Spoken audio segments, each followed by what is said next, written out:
point à présent sur l'investissement immobilier. Je vous propose de faire un état des lieux de la situation, comme on peut le faire pour d'autres classes d'actifs, avec Jean-Marc Peter, qui est à mes côtés en plateau, directeur général de Sofidy. Bonjour et bienvenue Jean-Marc.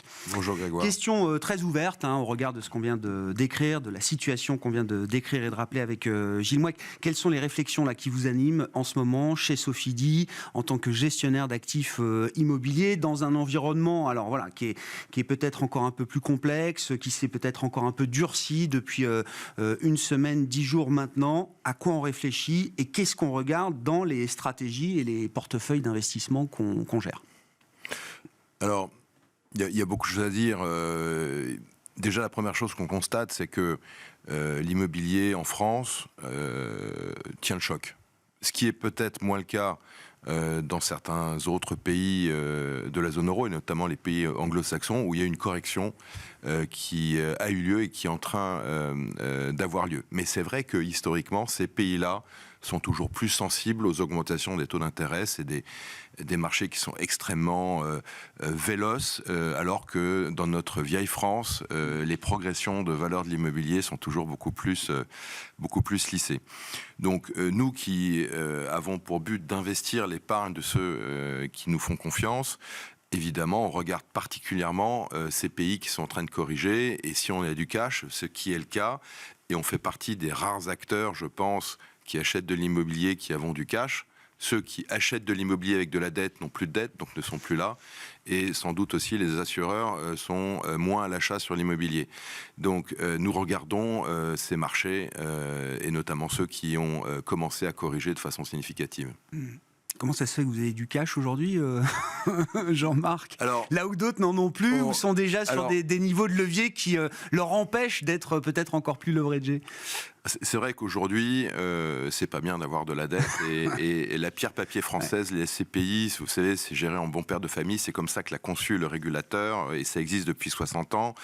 Il y a très peu de dettes dans nos fonds, on oscille entre 14 et 19% d'effet de levier. Alors on a du cash parce que les Français, donc quand ils ont vu l'inflation poindre, ont sans doute jugé pertinent d'investir dans la pierre parce que ça procure une réponse aux situations d'inflation, puisque vous le savez, la pierre privée, enfin celle commerciale, les bureaux, les commerces, les hôtels, les loyers sont indexés et l'index suit l'inflation.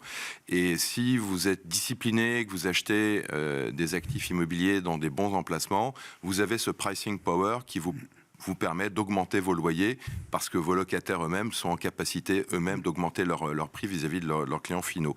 Et donc les Français, pas uniquement nous, mais un certain nombre et même la globalité de mes confrères, la pierre papier effectivement a attiré de la collecte, je pense à raison, et nous avons effectivement du cash. Les marchés que vous citez en zone euro, peut-être anglo-saxons, peut-être des marchés nordiques. Qu'est-ce qu'on peut dire un peu précisément des situations qu'on observe là-bas, et quel type de segments de marché peuvent vous intéresser dans l'idée que ce cash sera mis à contribution peut-être à un moment? Alors, effectivement, ces marchés qui nous intéressent, c'est le UK, c'est l'Allemagne, c'est les Pays-Bas, moins les Nordiques qu'on connaît moins chez nous. La classe reine, c'est évidemment la classe des bureaux, c'est le marché qui est le plus liquide. Et là-bas, les détenteurs d'immobilier n'ont pas d'état d'âme. Si leur banquier leur demande de vendre, ils le font, et sans état d'âme. Donc il y a un certain nombre actuellement de situations où des détenteurs d'immobilier sont en situation stressée, distressed, et ils aiment bien qu'on leur fasse des offres où on leur garantit une rapidité d'exécution, et le fait que nous-mêmes, on s'engage à ne pas recourir au crédit pour être sûr qu'il y ait de l'equity en face. Bon, ça c'est l'étranger, mais en France, il y a aussi sans doute pas mal de choses à faire. En France, on s'est rendu compte que les valeurs sont restées stables, même si en fait les taux de capitalisation se sont décompressés, je suis désolé de l'expression, de l'ordre de 30 points de base, que ce soit en commerce et en bureau, mais les valeurs d'expertise sont restées stables parce que parallèlement, les loyers immobiliers, justement, ont progressé avec l'inflation. Et donc, les deux mouvements ont été d'ampleur équivalente, et donc les prix sont restés stables. Ça va sans doute pas continuer. On va voir, en fait, une discrimination de plus en plus forte entre les actifs qui sont occupés, qui sont bien placés, et les actifs qui le sont moins. Aujourd'hui, ce qu'il faut éviter, je pense, c'est ce qu'on appelle les gros immeubles monolocataires qui sont touchés par le télétravail, sachant que le télétravail a un effet collatéral qui est intéressant, si je puis dire, c'est que ceux qui étaient situés sur des dizaines de milliers de mètres carrés en périphérie de Paris, par exemple, qui décident de réduire leur surface, une partie décide de chercher la centralité pour attirer et retenir les talents. Il y a un exemple, c'est EY, Ernst & Young, qui est allé de la Défense à Paris. Donc, il faut toujours s'intéresser, je pense, à la qualité d'emplacement et rechercher ces actifs qui sont en capacité, en période d'inflation, de transmettre l'inflation, l'augmentation des prix. Oui, c'est un sujet alors qu'on retrouve peut-être de manière exacerbée sur le marché américain du commercial real estate, avec un phénomène de bureaux vides. Je vous passe aussi peut-être l'impact de la crise des banques régionales qui sont sans doute assez actives pour prêter sur ce marché de l'immobilier papier américain. Là, le phénomène des bureaux vides commence à faire stresser un peu. Quand même. Alors, les bureaux vides. Alors, c'est américain. Hein. Alors, c'est américain. Le phénomène des bureaux vides, il existe, il va sans doute continuer à se développer sur ces immeubles qui sont mal placés, mal construits, qui sont vides. Aujourd'hui, les experts immobiliers pénalisent dans leur valeur les immeubles qui n'ont pas ces trois critères d'emplacement, de capacité de moins consommer d'énergie et qui sont vides. Ça, c'est pénalisé.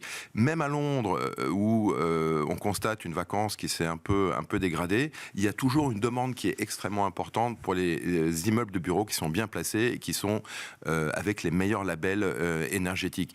Et à Paris, aujourd'hui, si vous êtes une entreprise et vous cherchez des bureaux, c'est extrêmement compliqué. Et on constate, et ça a été le cas pendant la crise du Covid, et ça a été le cas en 2022, que les loyers continuent de progresser. On a passé le cap des 1 000 € par mètre carré. De bureaux à Paris. Absolument. Donc, le phénomène des bureaux vides qu'on constate aux États-Unis, aujourd'hui, ça touche de façon marginale des actifs qui ne sont pas dotés de toutes les meilleures qualités, qui peut-être demain auront vocation à être transformés en logement, mais il y a quand même une demande. Et puis, on constate quand même qu'il y a un reflux du télétravail, qui d'ailleurs n'existe pas beaucoup en région. Est-ce que c'est déjà un moment d'opportunité ? J'enfonce un peu le clou avec 800 millions de cash, c'est ça aujourd'hui, Jean-Marc ? Aujourd'hui, tout fonds confondu, on gère une demi-douzaine de SCPI et quelques autres fonds. On a un peu plus de 800 millions d'euros de cash. Donc, c'est déjà un moment d'opportunité ? Parce que vous avez l'histoire des cycles et des 60 ans d'existence des SCPI. Qu'est-ce que ça nous apprend de ce point de vue-là, si l'histoire est toujours un guide utile à avoir en tête ?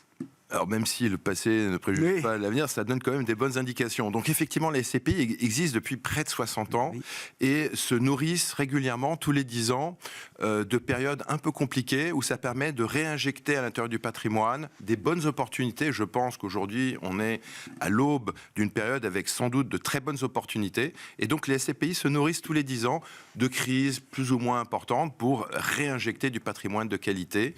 Et la SCPI, c'est un investissement à long terme. L'idée de nos associés, c'est finalement de détenir suffisamment longtemps pour coiffer les cycles immobiliers et quelque part capter une performance moyenne de l'immobilier sur plusieurs décennies finalement.